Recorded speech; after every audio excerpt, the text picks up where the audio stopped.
attorneys. What difficult client cases make you burn out and end up bad? Story 1. Junior attorney, overwhelmed by inherited cases and angry clients. I am a junior attorney practicing at a small PI firm where another junior attorney left at the beginning of the year. I inherited over 100 files as a result, and have had to do file review as there were no transfer memos. I had asked the departing attorney about what matters were urgent, so that I could prioritize those files first, but did not receive an answer.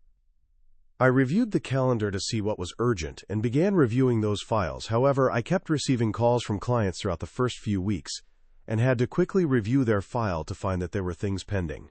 Clients always want next step updates, understandably, but by the time I am even done with a few files, the week passes by and then those same clients follow up, creating a huge backlog. It's now been 2.5 months, and there are some files I have not touched simply because of the lack of time. The other issue is that the court system is so heavily backlogged that clients who want instant results have been getting angry, and I end up getting stuck on the phone listening to them berate me for 1/2 hour. If clients were paying by the hour, being stuck in unproductive, lengthy calls would be a different thing, but this makes no difference at the end of the day to the money the firm makes and is a waste of my time. Story 2. Public defender losing patience. After 2.5 years of abuse, I got into public defense because I thought it was something I was passionate about. I wasn't totally naive and interned with PD offices all throughout law school, so knew that clients could be difficult. When I started, I held a lot of empathy and patience for our clients. I wanted them to feel like they had someone on their side amidst the fucked up mess of our criminal justice system, and I think I was actually good at that. I took a lot of pride in the feedback that I got from clients that they felt like I cared.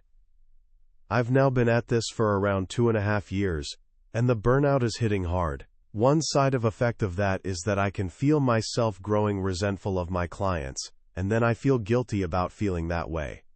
In practice, I find myself having so much less patience and being snippier to clients than I ever would have 2 years ago. I'm worried I'm becoming a type of attorney I don't want to be, and a meaner person in general. I know that most of my clients are in shitty situations and have other behavioral and mental health issues that are causing them to act the way they act, and that's what I'm always reminding myself. I'm just sick of being belittled and screamed at and cursed. I'm sick of clients lying to me.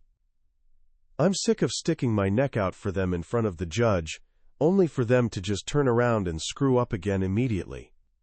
I'm sick of feeling like a court-appointed punching bag instead of an attorney. Story 3. Eviction defense lawyer's heartbreak with a homeless client. I work in a nonprofit defending people from evictions, and the emotional involvement is difficult. Ironically, it's not usually my clients I have difficulty with remaining detached from. It's the random other people. My area generally runs evictions in a cattle call style of courtroom like traffic tickets. Only you become homeless instead of paying $100 or going to traffic school. Basically, you take 30 to 50 families, put them in a courtroom, and give each of them about 2 minutes to convince the court that there's a defect with the eviction before the judge orders that they have all their possessions put on the curb in as little as a week. Around 2% of people in this area who do not have an attorney are successful in staying in their homes, despite the fact that nearly every eviction case has a procedural defect, because there's no pressure on landlords to follow the rules, since tenants don't have representation to actually point out those issues. It's extraordinarily difficult as an attorney to sit in a courtroom, knowing that given unlimited time and resources, you could probably keep 90 to 95% of the people in the room in their home for at least another few weeks to months, while the landlord is forced to refile and actually follow the proper process. Oftentimes those few weeks are all the people need to straighten out the issues that led to them being there in the first place, especially once they have guidance to actually help them solve the underlying issues by obtaining rental assistance and negotiating or correcting past due balances. But I am one person, and so I can't help everybody, and that's the more difficult part of doing public interest work. In terms of the clients themselves, I am usually good with staying emotionally detached, mostly because I know they'll probably be okay now that they are represented. You definitely find clients you can't help but get yourself too invested in.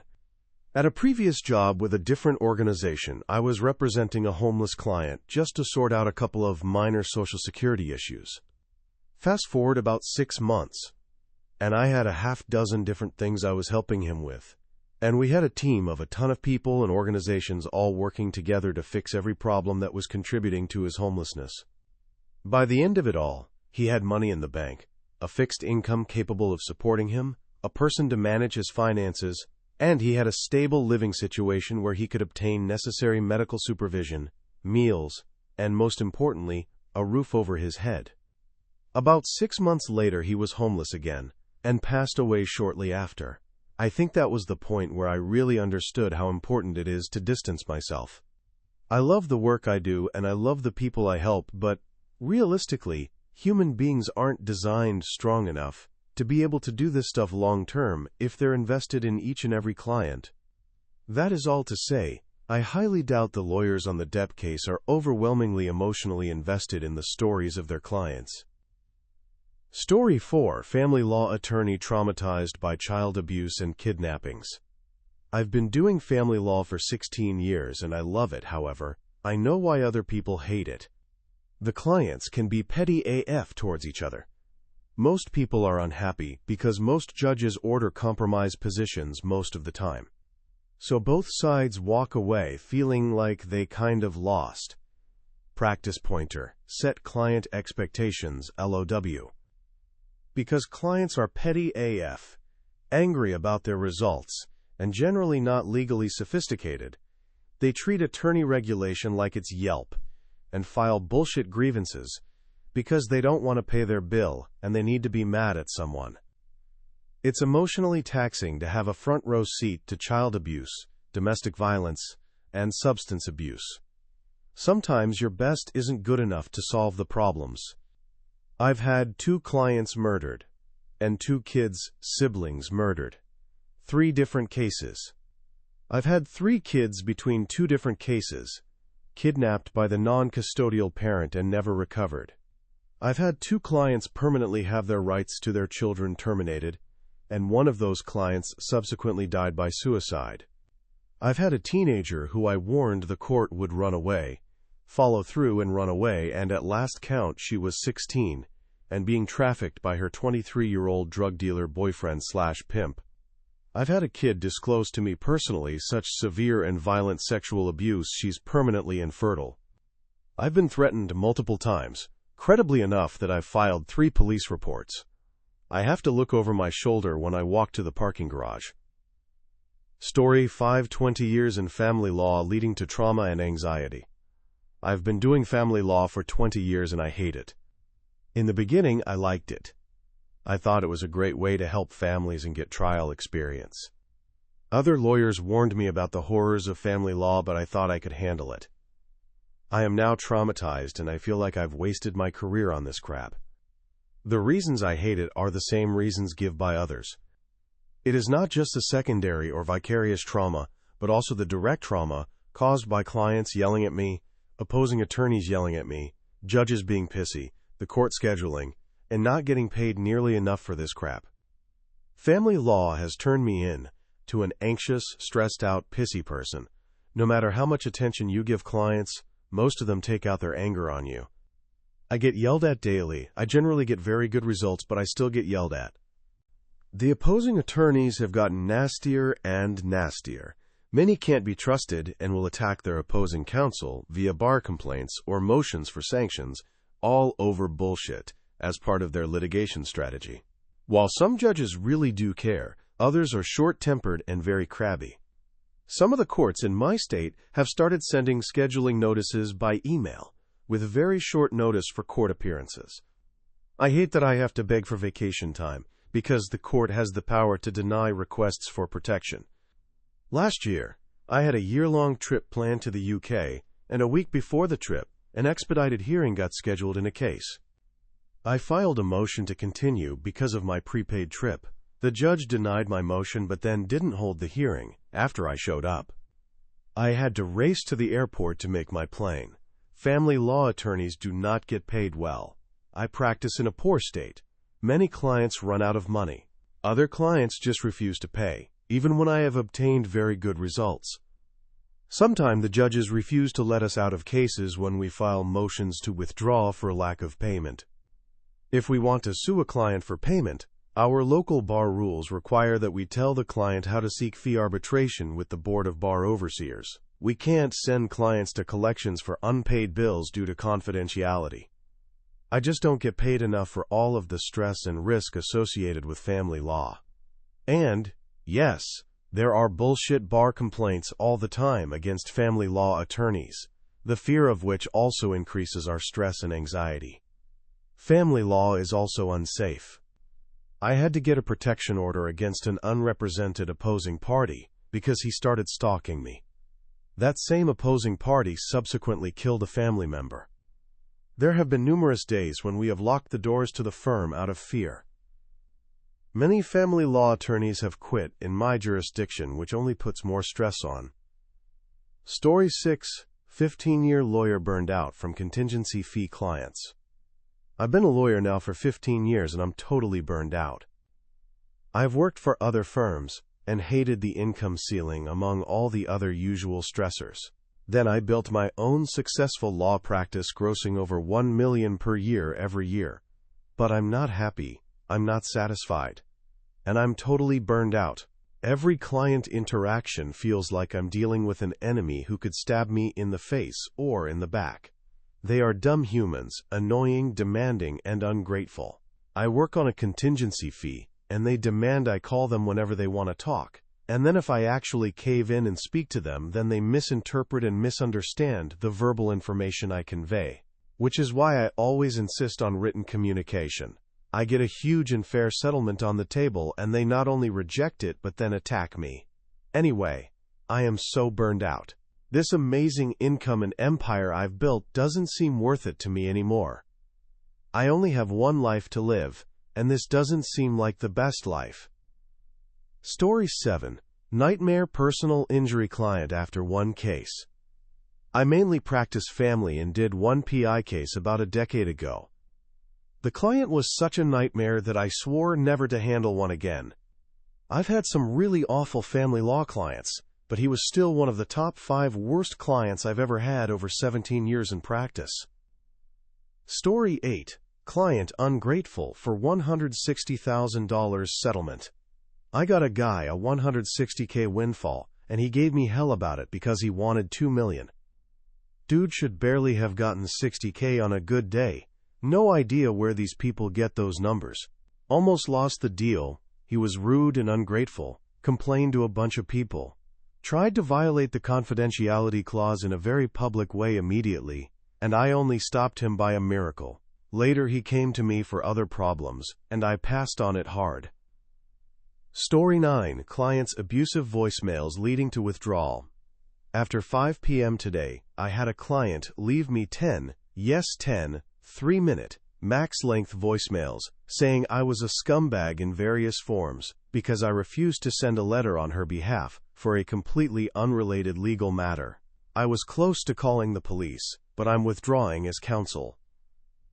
Story 10: 35 years of practice, filled with regret. You are not alone. I have been practicing for 35 years, built my own firm early in my career, have argued landmark cases, represented numerous famous clients, and most importantly, never had to bend to a senior partner or compromise my work or my moral standards. And if I had to do it all over again, I would find something other than law. The clients, judges, and adversaries are impossible. The stress is killing. And the internal second-guessing of myself, which is necessary to produce quality work, destroys my sleep. The finances of running a small firm are rough, and for every substantial fee, there is another case where I end up taking a loss. Despite both. Story 11: Family law attorney setting boundaries to avoid burnout. 9 years in family law. Most clients are crazy, because they're really crazy, or because their situation makes them crazy. Repeat after me: not my monkeys, not my circus. What lay people don't understand is that the outcome of their case is already determined before you ever meet them. You can't control the outcomes. We can only try to mitigate. Stop the drinking and pot. They will just ultimately make you feel worse. Move your body regularly, whatever that looks like. Walks, running, yoga, dance class, Peloton. Whatever you just need to get out of your head and into your body. See a therapist regularly. Don't work when you're not working. Don't check your email after 6 p.m. or on weekends, unless you're working. Don't give out your cell phone number. Set boundaries with clients and expectations. A lot of people look for someone to blame for their decisions, which they later regret, and it's easier to blame their lawyers than themselves or take responsibility for their own decisions. Story 12. Empathic Attorney's Mantra for Handling Stress. I listen to them vent, and internally I think, there but for the grace of God go I. I could easily be in that situation. I remind myself that I did not cause any of these problems. I remind the client that we'll get through this and they can write a new chapter of their life. Calming the client even just a little gives me peace of mind that I'm doing something positive. It is also important to keep it in perspective. Remember how stressed and worried you were about the LSAT? About passing one con law? About the bar exam? Or any of 10,000 other things which caused you stress at the time? And in retrospect, you were fine. You got through all of the difficulties which brought you to today. Difficulties you didn't think you could endure, but you did, and you are fine. And some of that worrying was just your mind creating unnecessary fiction to which you responded. It is stressful at times, and the stress fuels us doing a competent job. But you have to be careful about stressing over things you can't control and stressing over things which only exist in your mind. My frequent mantra is, not my monkeys, not my circus. Then I go home to my 4-yo and read some kids' books and sing silly songs and all's right with the world. Much love to you and your kind soul. This profession can devastate an empathic, caring human, but it also needs empathic, caring people. Story 13. Switching from family law to avoid emotional collapse. I couldn't handle family law, legal aid work, and had to get out. I brought each case home with me, and I knew that eventually I would end up with a case where I would know the child was at such risk that I would kidnap them and run away to Mexico and spend the rest of my life in jail. So I switched to civil lit and can sleep at night. Story 14. Desensitization in traumatic cases still takes a toll. Some of us have a good mental filter and can separate our reality from the case. We generally need to, for all our cases, because we can't be enmeshed in them. We need to be objective and not emotional. Usually those more serious cases are cases that someone gets after some years of experience and building up their filter. And the more of those cases you do, the more desensitized you are to them. Although, that doesn't mean that all lawyers who work on those terrible cases don't feel anything. Some can and do. They just don't show it because they have to be professional in front of the court. But I've heard from colleagues that cry, or nearly do, in their offices alone because of how bad the case was. But even for those that are desensitized, doesn't mean we aren't affected entirely. If it's a serious sexual abuse case, we may not be interested in happy time with a significant other.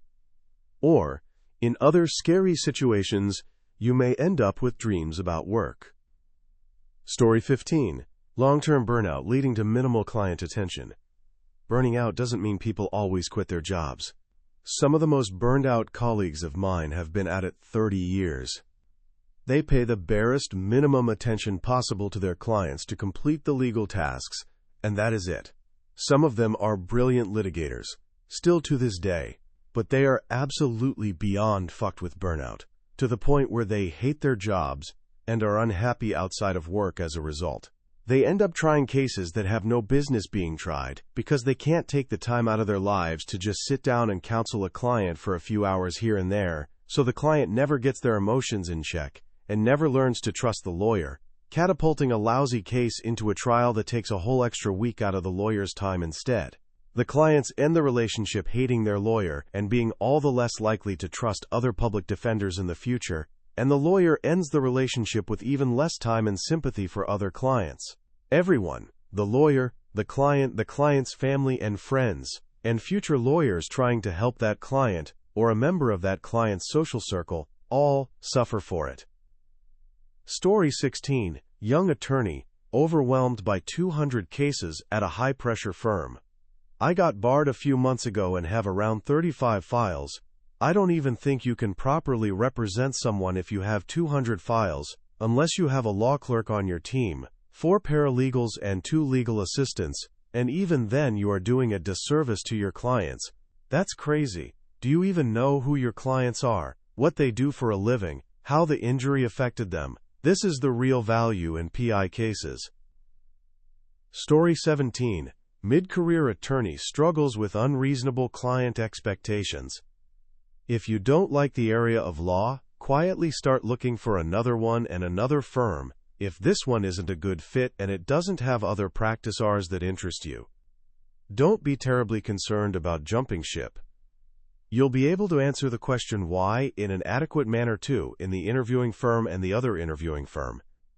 If you have adequate credentials, well, look at the 1 year's training they didn't have to provide. The best way to deal with unreasonable and rude clients is to communicate with them as regularly as you can, to let them know that they haven't been forgotten. Be civil to them, and it's hard to do that in person, so call them on the phone, hold the receiver away from your ear, so they just have a very faint sound enough to be heard, but not enough so that any increase in volume from them would have any effect on you. Try to recognize, without necessarily forgiving the reasons why they are unreasonable and rude. They're counting on this in you, to bring in a settlement that's going to somehow relieve all of their financial troubles in life. They're probably wrong about that, of course. And they're also probably in a lot of pain, otherwise they wouldn't have damages that would justify your time. Story 18. Struggling with overly needy clients and setting boundaries. I'm 3 years in, and I've actually been through this exact struggle a few times. Here's what keeps me going. 1. The average case takes about 3 months. In 3 months, you will have pretty much completely different clients, and these pains in the ass will be gone. 2. The client only gets a couple of actual decisions. Everything else is up to you.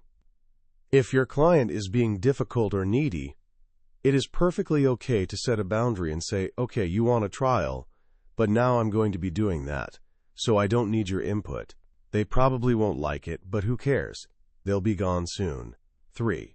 As long as you do everything you need to do to not break ethical rules or be called ineffective on appeal, you are doing your job. A lot of us young PDs come in going above and beyond because we genuinely want to help, and we know the stigma, which is good. But sometimes we need to take a step back and remember that we are also human, and we deserve to have lives too. Not every case needs the same amount of attention, and your clients aren't the ones who necessarily get to decide how much time their case needs. 4. Find the parts of the job that you love and savor those. I love writing briefs and preparing for legal arguments, e.g. motions practice, so when I'm struggling at work, I will sometimes find a case with something like that and devote a bunch of time to it to get myself amped again. And sometimes I need to let the menial tasks fall by the wayside to do that, and that's okay if it doesn't happen often, and it means getting myself back on track. 5. Lastly, and most importantly, take days off. Take your vacation. While you're gone, don't check your email. I try to take 1 3-day weekend per month, in months, without a holiday, on top of my longer vacations. This helps just give me a reset, and sometimes that extra day is all I need to be excited to go back to work. I hope some of that helped. I'm happy to talk to you about anything. As a fellow new-ish PD, best of luck with everything. You seem to be doing an amazing job. Smiley face. Story 19. Dealing with clients who constantly need to talk and setting weekly calls. I used to be a PD in family dependency court. Had a lot of the same issues. One thing that worked well for me was when I had a client who was convinced they needed to speak to me all the time, but really they were just using me as their therapist.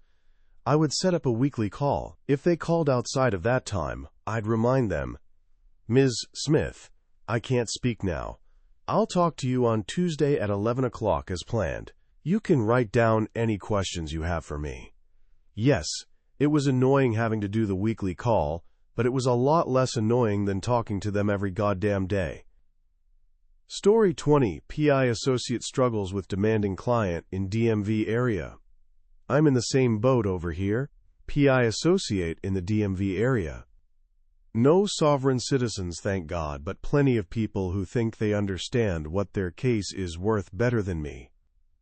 I had a client who I probably spent an extra 40 hours over the life of the case, just trying to make her happy / dealing with her, threatening to leave, dealing with her calling and beating the staff, etc.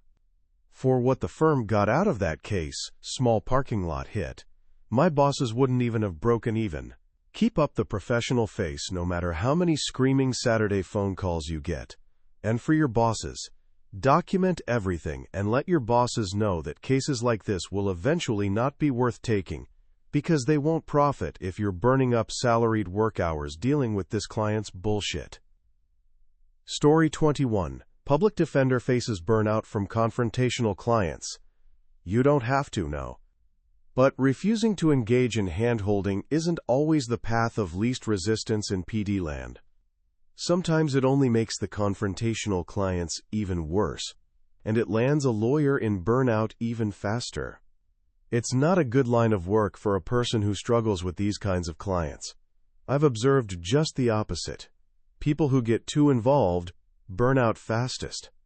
I'm not my client's friend. I'm not their therapist. I'm tasked with mitigating legal issues. That's all. BTW, I've been doing this for 14 years. Burning out doesn't mean people always quit their jobs. Some of the most burned out colleagues of mine have been at it 30 years. They pay the barest minimum attention possible to their clients to complete the legal tasks, and that is it.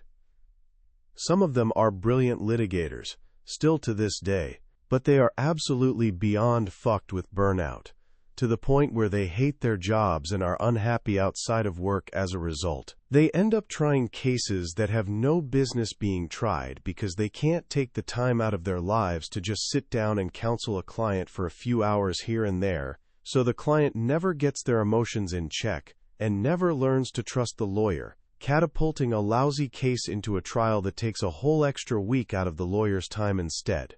The clients end the relationship hating their lawyer and being all the less likely to trust other public defenders in the future, and the lawyer ends the relationship with even less time and sympathy for other clients. Everyone, the lawyer, the client's family and friends, and future lawyers trying to help that client or a member of that client's social circle, all suffer for it. Story 22. Public defender struggles with clients' lack of appreciation and emotional toll. I burned out after almost 7 years, 10 years total if you count internships too. It was a mix of everything. I'd say I cared about salary the least, although it was a factor. The biggest was the emotional tax. It's relatively easy to mitigate working long hours, but what gets to you is everything else.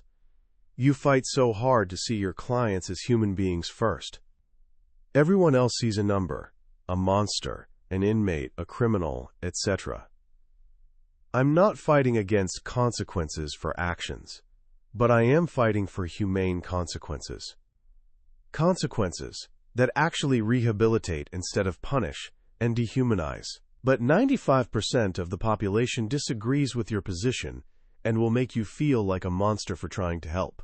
You also fight hard to get your clients in a good position, but they sometimes are your biggest enemy. They will fight against you. They will lose themselves to addiction or emotional state. They will cuss you out. They will fire you. And it can feel so defeating to fight hard for your client to get a good outcome. They can swear they are ready to change, but once they get on probation, the wheels come off and they are back on your docket. Or you'll get your client an amazing deal, but they refuse and want trial. You'll fight your ass off at trial until you get the inevitable guilty verdict and max sentence. Then the client will accuse you of not trying hard enough. You have to detach from the client and respect their choices. But sometimes that's hard, because you learn so much about these clients. You learn about their hopes and dreams, setbacks and challenges. You desperately want them to succeed. So when they won't or can't succeed, it can really sting. There's also just a general feeling of never being able to win. It's the rare occurrence that you actually win a motion to suppress or a jury trial. Most of the time you are fighting knowing you will never win. You have to reframe your mindset on what constitutes a win, but sometimes it's just not good enough. You'll lose the case you thought you would win, and your whole mindset can collapse. What finally tipped me over the edge was when I realized I didn't have enough gas in the tank to be present with my family when I clocked out. I felt like I couldn't manage both spheres of my life, and in the end, I chose my family.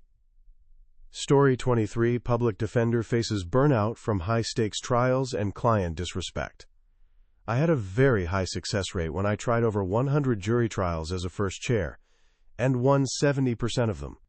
Never lost a sex case, beat multiple murder cases, got a guy who shot at a cop a verdict of simple assault. Crazy stuff, etc. I likened it to playing the slots. You'd win just frequently enough to keep you playing. Then, one day, winning stopped giving me a high. I looked at my docket and saw that I had 15 life felonies set for trial that month, and the idea of high-fiving my colleagues as I walked back into the office, victorious, followed by the inevitable celebration happy hours, didn't excite me anymore. After that moment, I wasn't passionate anymore.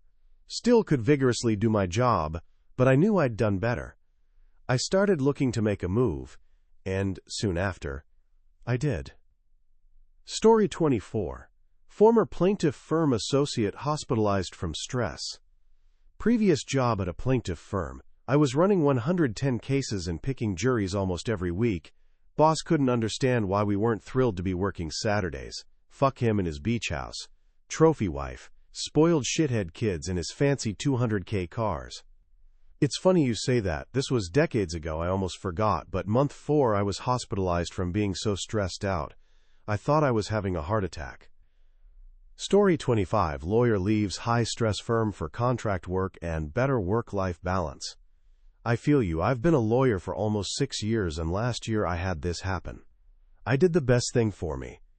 I quit my job that stressed me out and took 4 to 5 months of doing contract work or doc review.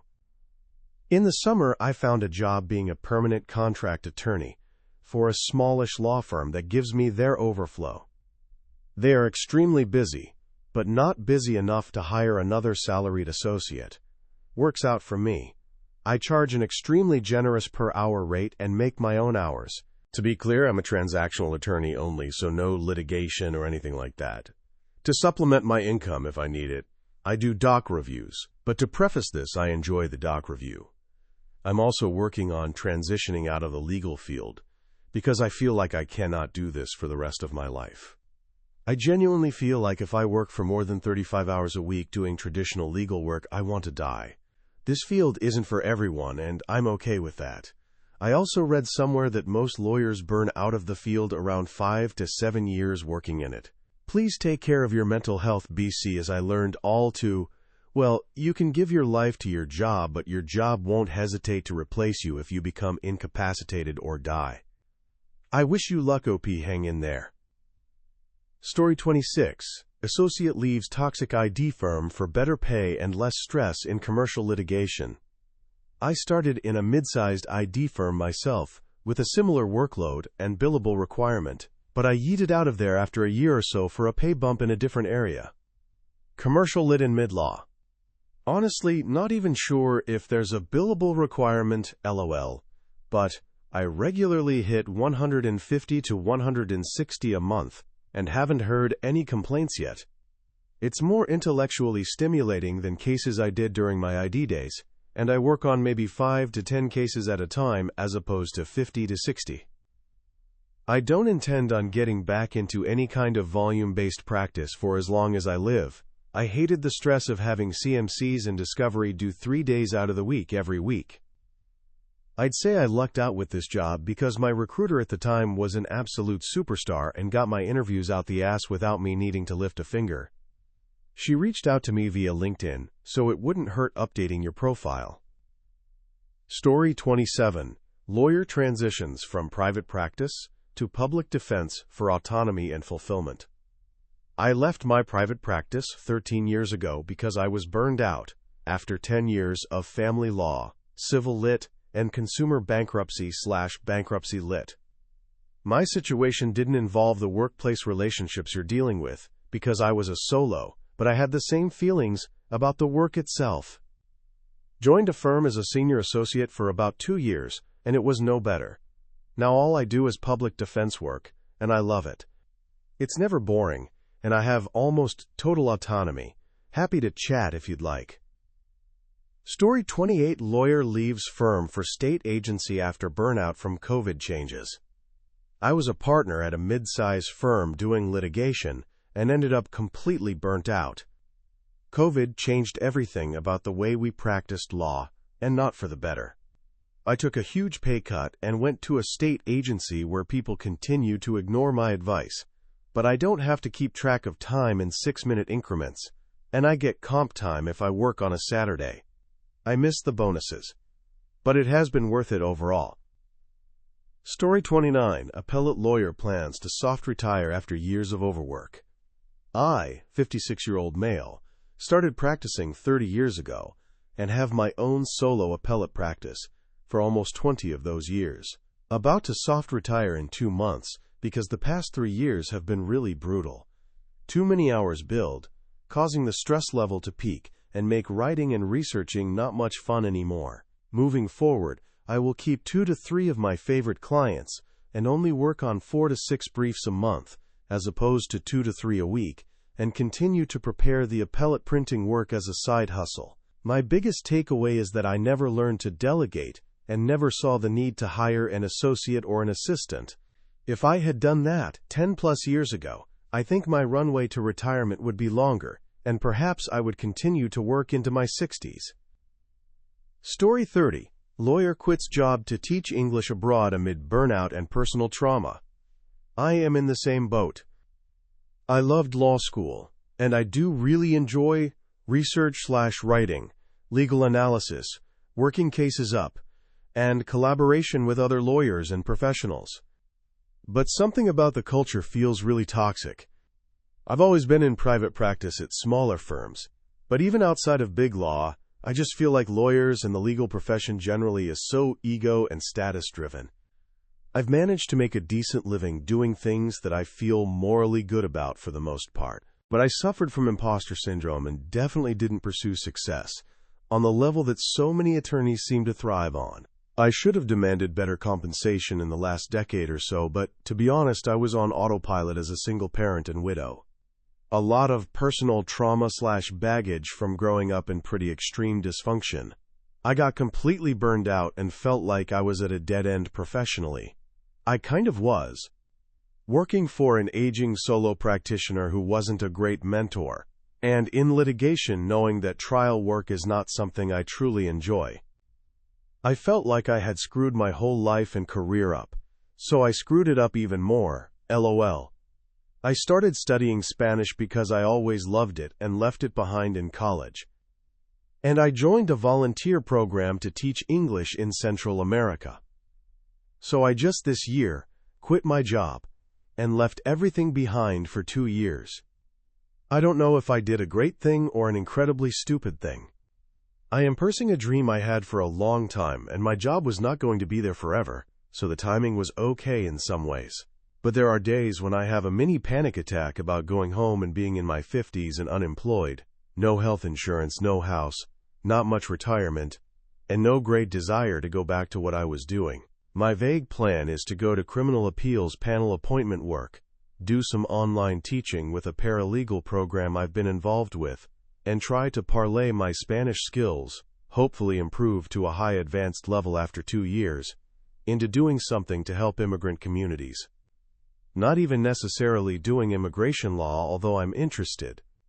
I might just continue doing informal English conversation instruction for free, /for tamales and frijoles, whatever.